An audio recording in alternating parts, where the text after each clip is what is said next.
Hey, welcome to your day off. My name is Corey, and of course, I'm sitting with my best bud, Tone. What's up, Tone? What's going on, brother? Nothing, man. So today's a good one, man. It is a good one. It's first of all, we're on our new mics, which I know that's starting off good right there. But our guest today, you probably heard her story on our podcast earlier, and I'll let you introduce her in a minute. Yeah. But how she, her story and how she got into hair and all these other things. But now, which is really cool, is that now you get to see the evolution of her. She's this fantastic coach. You know what I mean? She has so much information to share with our industry as far as, just changing, who you are and what, I can't wait to get into a lot of these things that we're going to talk about today. I can't either. I mean, it's just kind of it's her evolution, right? So Yeah. So we talked about it on the earlier podcast of how she's kind of evolved in the industry, or evolved into being a hairdresser and then being a salon owner, and now this is just like the next step in her evolution. Like now she's like a salon or an industry coach, and I'm really excited. It's cool because earlier we were talking about how she's impacted lives. You know what I mean?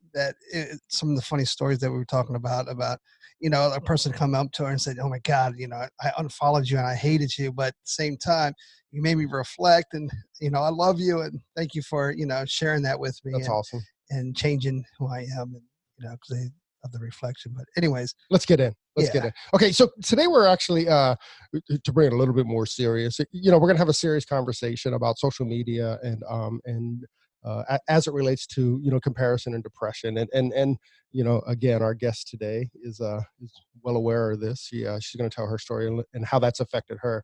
But let's get in, shall we? Do it. So today our guest is Jamie C., also known as Pretty Little Ombre, and she's joining us all the way from Connecticut. So Miss Jamie C., welcome back to your day off. Oh, thank you. So fun to be here again. I had such a good time last time. So honored to be back. Yay. We appreciate it. No doubt. So Jay, man, so in the last podcast, we kind of got your career and kind of, got your story. And like I mentioned earlier, I'm really excited because honestly, I think this is the best part of you. I think the coaching aspect of you is the best part of you. And I can't wait to share that. Thank you. Unknowingly, I kind of manifested into a coach. I didn't even realize that was what I was going to be doing, but I think I was just kind of called to do that. And I've learned so much along the way that it felt absolutely necessary to share the process in hopes to guide other people, and not only to guide them, but to inspire them to, find who they are in their own authenticity and really dive into that and find success within it. So I'm excited to be on that part of my career. Feels great. Yeah, but yay for us. Okay, so you did it. So I reached out to you. You did a post, I guess a few months ago about social media depression and comparison. So that's kind of where this all, speaking of manifesting, that's kind of where today's talk kind of manifested itself. So do you kind of want to dive in a little bit? Yes, I do. Thank you. Well, first off, I'm just happy that you guys have given me the opportunity to talk about this. To whoever's listening, hey, how you doing? I started social media basically just to find clients at the time. I had gone out on my own, working for a commission job with zero marketing, to working for myself and finding out that I needed to present my work on social media to get clients in the chair. So I did Facebook, I did Instagram, and Instagram, actually, it was a very interesting transition, I think, that had happened, because I started it mainly, like I said, to fill my books. And when I was starting to follow all of these hair accounts, I was seeing some that were, opening their own businesses, and, they're celebrating because they have 100,000 followers and all these things. And, here I am with 200 followers thinking, heck is that slay? Wow. It's like not even in the realm of what I felt comfortable with, or what, I was even doing it for. I was truly just trying to make money behind the chair. Sure. So, but it was very eye-opening to see that other side of it. And I think once I got clients and I was 100% booked, which happened within 6 months, thank God. And I realized that I didn't really know what my page was for anymore. I was using it for one thing, and then I was done using it for that thing. So what was I using it for? Right. And at the time, I had no understanding of what I know now, which I think it's such a great way to explain how this all happened. Was I started looking at all those people who are celebrating their 100,000 followers and getting assistance and opening their salons and all this, and it looked so pretty from the outside. I had no clue what it entailed, but I thought, okay, well, that seems cool. That seems cool. But I also had seen the reposting pages too, and I saw American Salon and Modern Salon, and I guess that maybe I should try to get reposted. So I started perfecting, my photo taking and thinking, well, if I get reposted, then maybe that will make sense to what my page is. But it kind of turned into this whole well, if I get noticed, it'll make me feel better. If I get more followers, it'll make me feel better.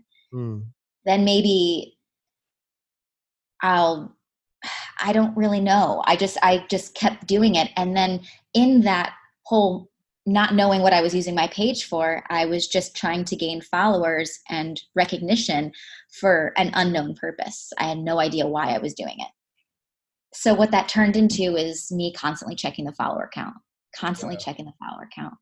making sure is it going up? Is it going up? I'm losing followers. Oh no, what do I do? I don't know what to do. And then I would look at other pages that started in the similar time frame than mine, and I'd compare myself to them because they were getting so many more followers, they're getting so much more recognition, and I felt worthless. I felt like, what am I doing wrong?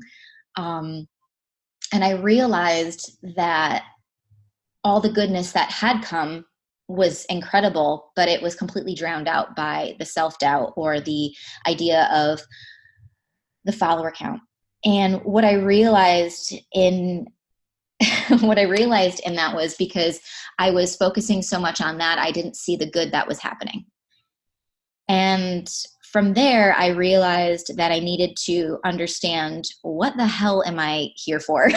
What am I here? Because I'm not here to make clients anymore. I don't, my book is full. And then I think the flip switched when I opened up my salon.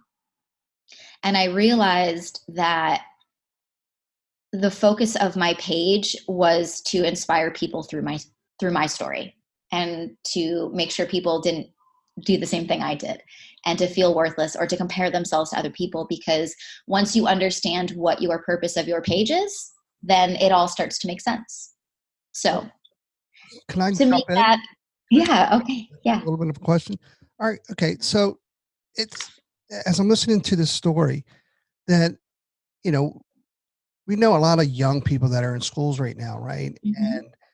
And they're still trying to figure out their hairdressing story into itself. Yeah, for They're sure. already into social media and plugging and posting and doing exactly what you just described that you were doing. So Mm-hmm. how does somebody, especially one of the young ones as well, I mean, how do they control that, or how do they not get caught up in that? Because I love that question. Such a great question. So first step is to kind of analyze where you are first. What do you want for your social media? What is the reason you're doing it? So mostly people coming out of cosmetology school are trying to build their clientele. They're trying to get clients. It's not just to get reposted. It's not, because that's not the goal yet, because there's multiple purposes that you would want to use your social media page for. One would be to get clientele. So let's just say, hypothetical situation, you're somebody who's in, just getting out of cosmetology school, and you're trying to build your book. The purpose behind your page is essentially to get clients. So we focus all of this energy towards that one thing. And we hashtag because of that. We build our brand because of that. Everything is because of that. And let's just say you have 200 followers, 100 followers. And let's just say you convert 20% of those 100 people into your chair, then you've fulfilled your purpose and you're successful. It doesn't matter how many how many followers you had, because now you've fulfilled the purpose of your page. You're fully booked. The purpose of your page is a success. If you are trying to get something, let's just say you're trying to work with bigger brands now. You have a full book. The purpose has been fulfilled. Mm-hmm. Now we need to transition that purpose into something different, like working with bigger brands. Then that would be to try to catch the eye of a bigger brand. And then the whole purpose of your page is to do that. So it really depends on what your purpose is. So within that transition, what did you do? Not what would you do? What did you do to kind of, once your brand started to transition, or, mm-hmm. It's no longer about filling your chair. Now it's about whatever's next. What mm-hmm. steps did you do to kind of? Once my book was full, and I realized, okay, I'm tapped out here. There's two options that you can do. You can go into maintenance mode. Like, say you don't want to work for a bigger brand. Let's just say like you are 100% completely satisfied with having, your small follower count, and it worked and it served its purpose, and you are killing it behind the chair and you're making a massive income. Great. Okay. So you can just go into maintenance mode and use it as like a Pinterest page for your clients. Right. So creating content for your clientele, to have re-inspired hair photos or things that they can come in and show you. But other than that, let's just say you're trying to transition into working, let's just say with like Modern Salon, for example. You're going to want to start to perfect the photos that you are putting out. It's not necessarily about trying to gain the eyeballs of clients, it's the bigger brands. So what are these bigger brands looking for reposting? Right. You want to make sure that you're tagging them, that you are shouting them out, that you are direct messaging them with your work.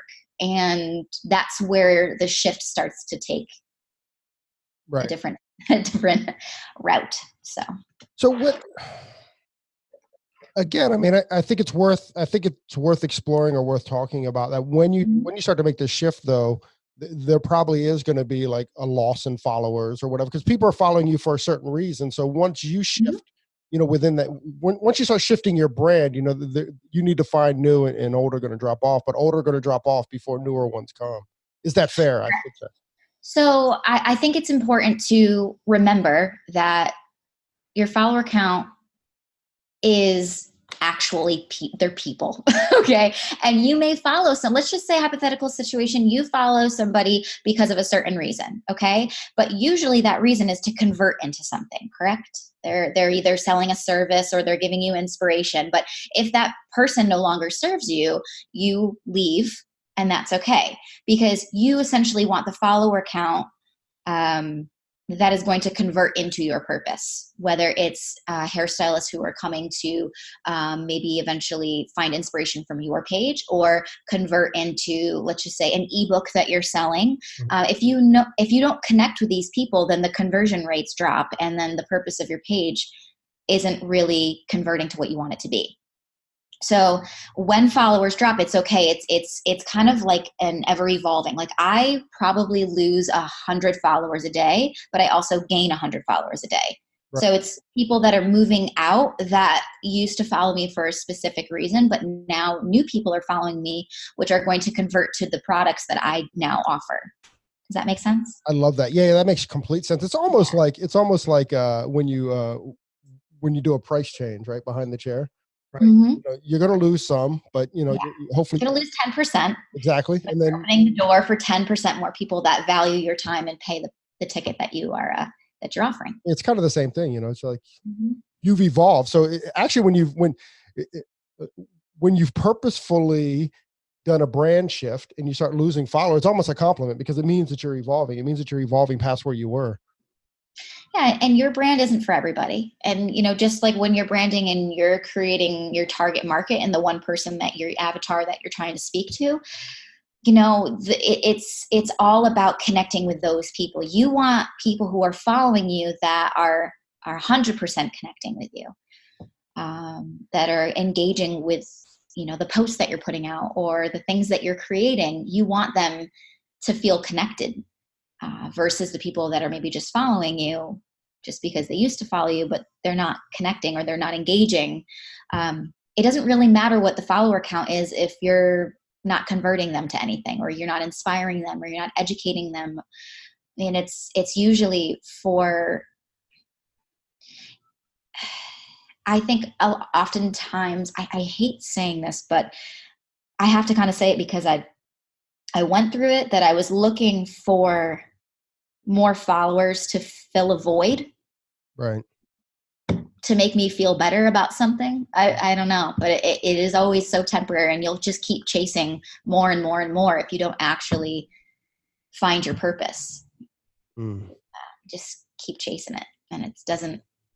And now that, I could obviously still be in the same mindset where I compare myself to somebody who has, I could say, oh, I don't have 1 million followers. Oh, I want 1 million. I want 1 million. But like, what? Why?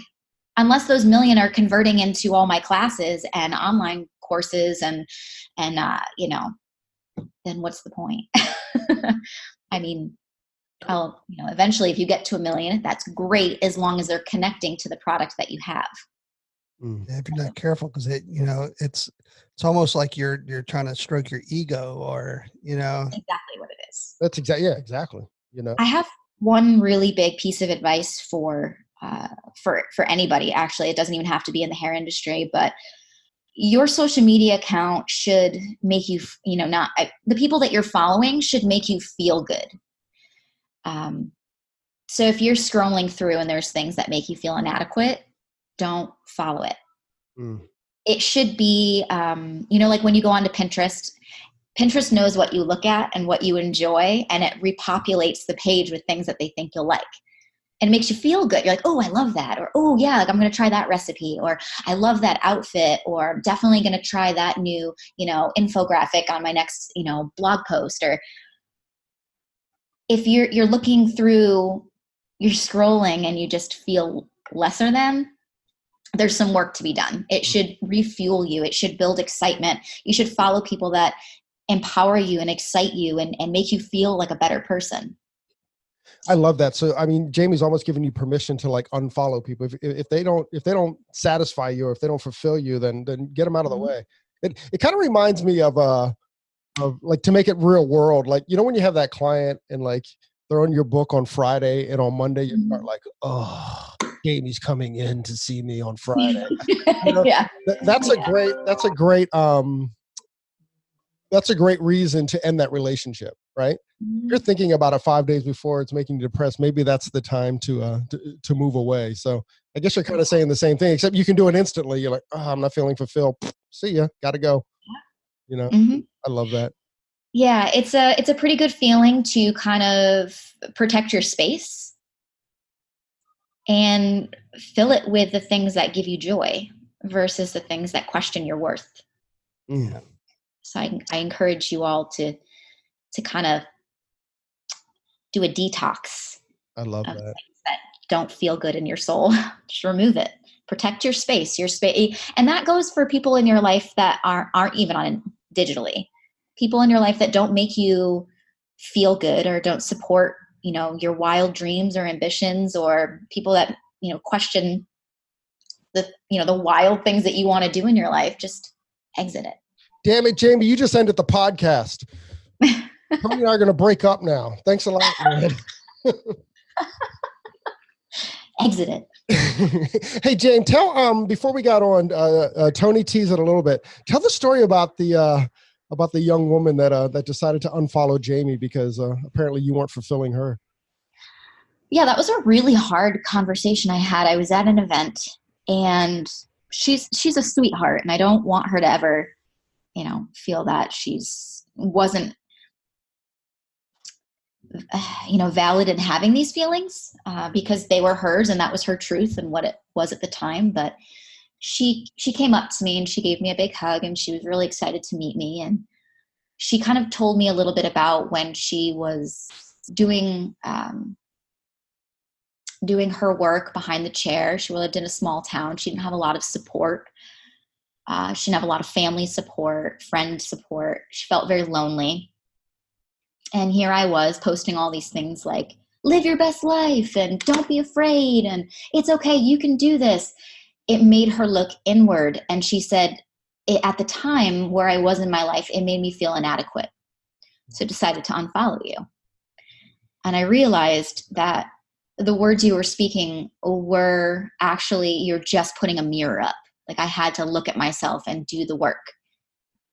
And in that reflection, I didn't like what I saw. And I had to do the work myself. And in doing that, I followed you again. And I did the work.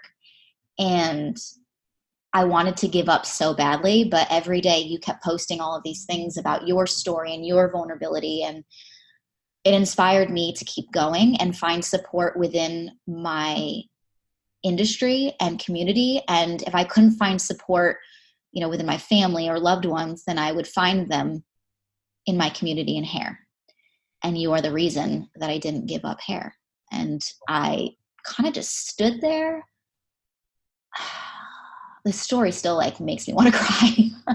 But she, I hugged her and just didn't really say much because I think it was at that very moment I didn't really understand the impact that I had, I guess.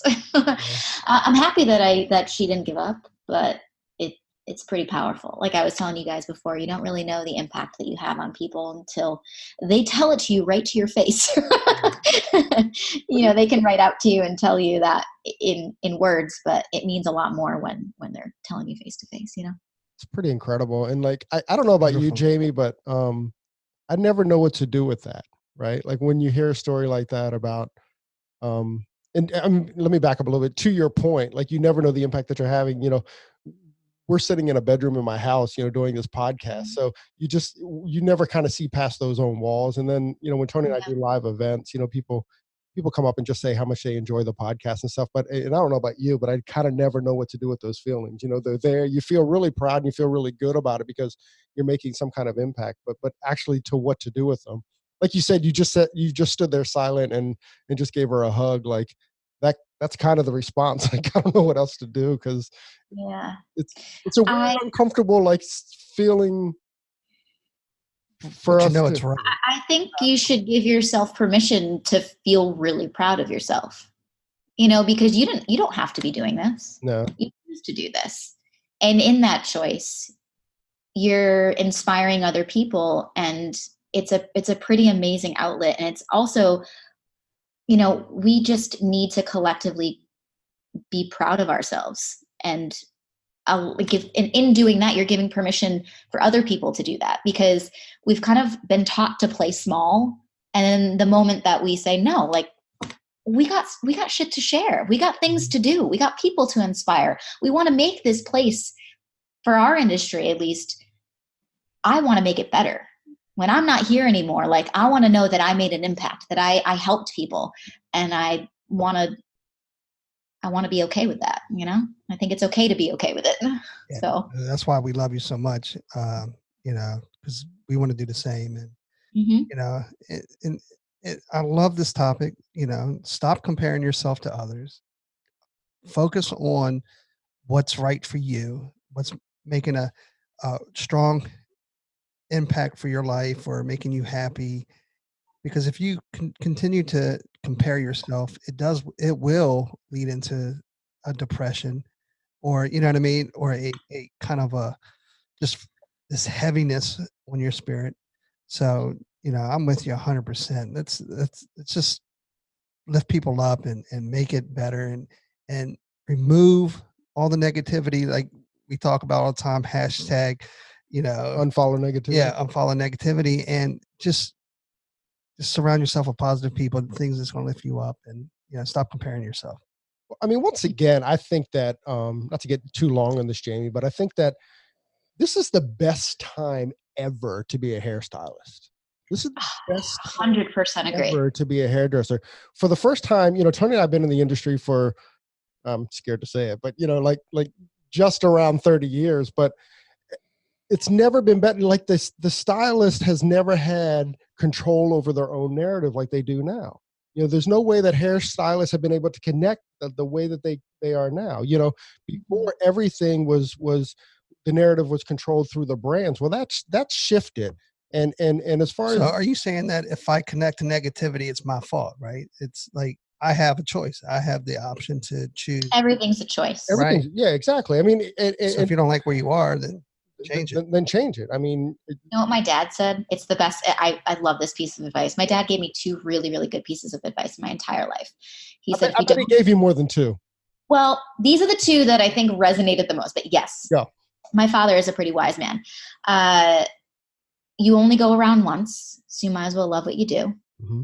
Oh, love that one. And if you don't like where your life is, look in the mirror, and that's the person you blame. Mm. Jeez, Dad. So much. Okay, then. So that's Jamie's advice to all of our listeners. It's Jamie's dad's advice. Right. Thanks, Jamie's dad.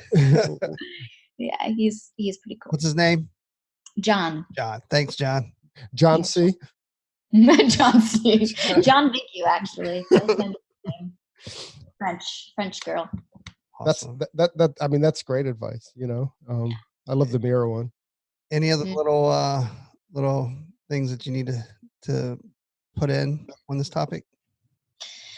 Oh God, I mean, I have so many, but I'll say one.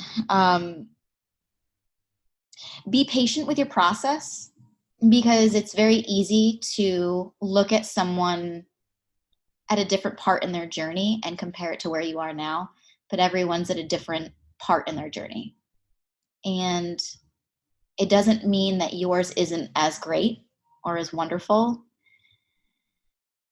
Build inspiration from where other people are, and let that drive you instead of comparing yourself to them. I love that. I have something to say in addition to, like, it's funny, like, you know, you see a Jamie C, and you see, again, if we're only talking follower count at this point, you see Jamie, you see what she's up to. Well, you know, that's kind of, and not that it's the end, but what you're seeing is the end of all that work. Right. Mm-hmm. So wherever Jamie is at that moment, that's the end of the process. You know, she had a long process to get there, you know, and 2, I think the biggest, I just said how great our industry is and how great social media is for our industry, but is that it does take time. You know, again, you can't you can only compare yourself to the people that are in the same place that you are in at that moment. Right. So, but you're not going to follow those people, because you're always looking ahead. You're always looking to where you want to be. And eventually you'll get there. Eventually, you know, you'll get as far as you can. So, you know, again, stress the patience of it. And, you know, like James said, it's like, it'll happen, you know, just put the work in. Yep. Yeah. And just focus on the purpose of why you're doing it. Make sure you're always doing it for the right reason, and not to fill a void or to, like you were saying, stroke your ego or anything like that. You know, do it because it's actually what your soul is calling you to do. So how can everybody that's listening find you and follow you and learn more about some of the stuff that you're coaching and teaching? So me personally, I'm Pretty Little Ombre. I'm not really Pretty Little Ombre. I'm just Jamie, though. That is my handle, just Jamie. Pretty Little Ombre. And I also have my education company's Salt Society. And my salon is Salt Hair. So, you know, and all the same mission and everything is really fluid between both companies. We believe in the same mission for both companies. So whether you're a client or a student, you should always be a student of life. You can follow us there. Miss Jamie, once again, thank you very, very much. Thanks for hanging out with us this afternoon, and thanks for sharing your knowledge and your know-hows. Well, thank you guys for having me. I appreciate it. Hey, so there it is. Hey, this is a message that we've been trying to bring, I don't know, for the last couple months, actually since we started the podcast. Hey, so if you like the podcast, or if you find that it's useful, please leave us a review, a 5-star review on iTunes. Leave us a rating and a review. But if you don't like it, forget about it. Yeah, totally forget about this message. We also want to thank Sarah and Blaine from Pretty Gritty. Sarah and Blaine, they are a band out of Portland, Oregon, and we just want to thank them very much for allowing us to use their song, Pleased to Meet You, on our podcast. That's cool. I think you can find their music on iTunes. Peace and hair grease.